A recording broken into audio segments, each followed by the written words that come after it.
अस्सलाम वालेकुम। चैनल खाना पकाना में खुश आमदीद। आज मैं आपके साथ रेसिपी शेयर कर रही हूँ आलू गोश्त की। बहुत कॉमन सी रेसिपी है और बहुत मज़ेदार सी रेसिपी है। तकरीबन तमाम घरों में ये रेसिपीज़ जो है बनाई जाती है, यानी ये सालन बनता है और बहुत ही पसंद आता है सबको। ख़ासतौर पर बच्चों की बहुत पसंदीदा डिश है आलू गोश्त। तो इसके लिए जो है वो मैंने गोश्त को पहले से बॉईल कर लिया था अदरक लहसुन में, और गोश्त को तकरीबन मैंने 80% डन कर लिया था। जो बॉईल किया था मैंने, यानी कि गला लिया था उसे अच्छी तरह से। और फिर उसके बाद अब मैंने एक पैन में जो है वो ऑयल लिया है और दो बड़ी प्याज जो है वो मैंने लेकर उसको फ्राई करने के लिए रख लिया है। और फ्राई मैं करके प्याज निकाल लूँगी और इसे फिर मैश करके दोबारा इस्तेमाल करूँगी, यानी कि इसे फ्राई करने के बाद प्याज को लाइट ब्राउन करना है और इसे निकाल लेना है। ये देखें, प्याज को बिल्कुल लाइट हम ब्राउन करेंगे और बहुत बारीक हम प्याज को काटेंगे, यानी कि बिल्कुल फ़ाइन हमें इसे काटना है। मैंने प्याज को निकाल लिया और फिर इसके बाद ये मसाले हैं जो कि साबित मसाले ऐड करूँगी मैं। दालचीनी के टुकड़े हैं, छोटे थे तो मैंने 3-4 ले लिए। इसके अलावा लौंग है 3 से 4, और 3 छोटी इलायची, 1 बड़ी इलायची है, 2 तेज़पात है और 1 टीस्पून इसमें साबित ज़ीरा है। तो ये मैंने ऑयल में डाल दिया प्याज निकालने के बाद। और जो गोश्त को मैंने 80% डन किया था, यानी इसे यखनी के साथ रखा था। तो इस तरह से यखनी आलू गोश्त भी हम इसे कह सकते हैं। तो उसमें से मैंने गोश्त निकाल लिया है और अब इसे गोश्त को मैं पहले फ्राई करूँगी इसमें।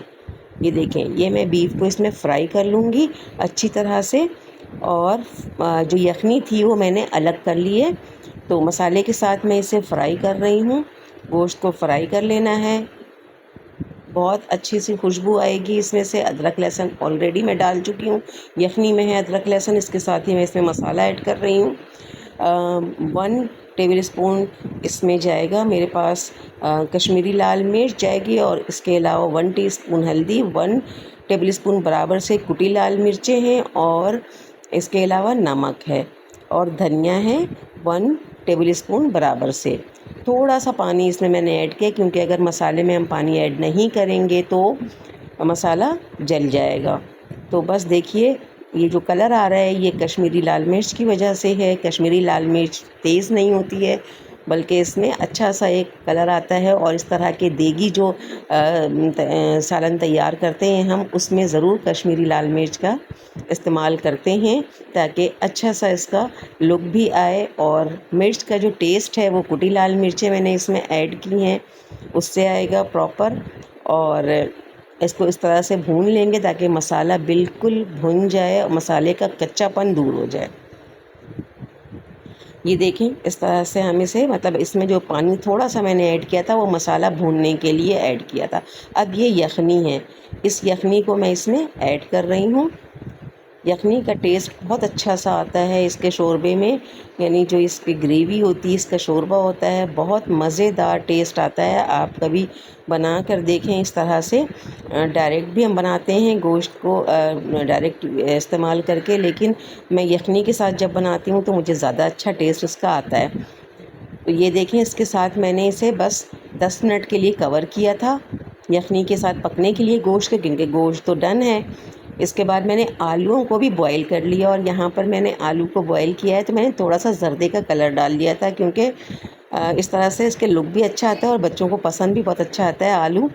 तो ये आलू को मैंने बॉईल कर लिया है। आलू को भी क्योंकि गोश्त पहले से तैयार था, इसलिए मैंने इसको आलू को बॉईल किया। और जो प्याज मैंने निकाल लिया था ब्राउन करके, उसको मैंने मैश कर लिया है।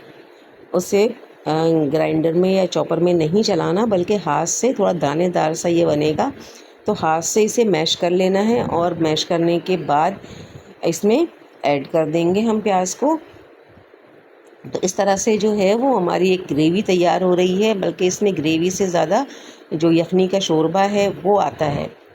इसको मैंने 2-3 मिनट के लिए कवर कर दिया था। तो इसमें देखें, ये प्याज का भी थोड़ा सा कलर आया है इसमें, और एक अच्छा सा बिल्कुल लुक आ रहा है। अब इसमें मैंने तकरीबन मेरे पास 200 ग्राम, क्योंकि बीफ मेरे पास तकरीबन 1 किलो है, तो मैंने तकरीबन 200 ग्राम इसमें दही को मैंने अच्छी तरह से फेंट लिया था। और उसके बाद मैं इसमें ऐड कर रही हूँ 1 टीस्पून ज़ीरा, 1 टीस्पून काली मिर्च और 1 टीस्पून गरम मसाला। लेकिन इससे मैंने हल्का सा जो है वो रोस्ट किया है, और रोस्ट करने के बाद मैं इसमें ऐड कर रही हूँ ये तीनों मसाले। इसकी भी अच्छी सी खुशबू आती है जब आप रोस्ट करके डालते हैं तो बहुत अच्छी सी खुशबू। आप बिल्कुल सेम इस रेसिपी से बनाएं, आप देखेंगे कि आलू गोश्त कितना मज़ेदार बनता है। तो बस ये देखें, आप इसमें दही के साथ इसको भूनेंगे हम थोड़ा सा, और कलर इसका देख लें आप कि कितना अच्छा सा आता जा रहा है। इतना अच्छा कलर है, देखने में जितना खूबसूरत है, इतना ही ज़्यादा जो है वो इसका टेस्ट भी ज़बरदस्त होता है। आप सादे चावल के साथ खाएं या जो चपाती या रोटी के साथ जिस तरह से भी खाएं। अब इसमें मैं 1 गिलास मैंने पानी ऐड किया है, और 1 गिलास पानी मैंने इसमें शोरबे के लिए ऐड किया है, क्योंकि मैंने कहा कि यखनी वाला आलू गोश्त है ये, तो इसमें ग्रेवी इसकी थोड़ी सी यानी शोरबे वाली होनी चाहिए। ये देखें, ये इस तरह से इसमें ये शोरबा आएगा, दानेदार इसका शोरबा बनेगा, बहुत मज़ेदार। और बस तकरीबन ये इसमें जो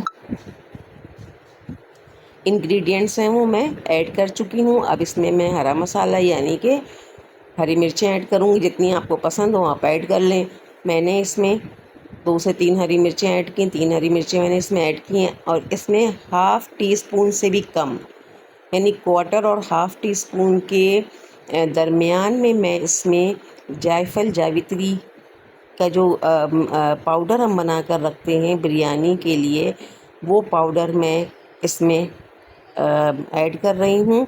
और फिर इसे मैं कवर कर दूँगी ताकि इसमें अच्छी सी खुशबू आ जाए। देगी खुशबू जो इसकी आती है वो इसी वजह से आती है कि मसाला हम रोस्टेड यूज़ करें, या फिर ये कि हम इसमें ये वाला जो है जायफल जावित्री का पाउडर फाइनली हम इसमें जब ये तैयार हो तो इसमें ऐड करें। बहुत अच्छी सी खुशबू इसकी आती है। देखिए मैंने डिश आउट कर लिया है और बहुत ज़बरदस्त आलू गोश्त तैयार हैं। अब बस इसमें चावल या रोटी आप लें और इन्जॉय करें।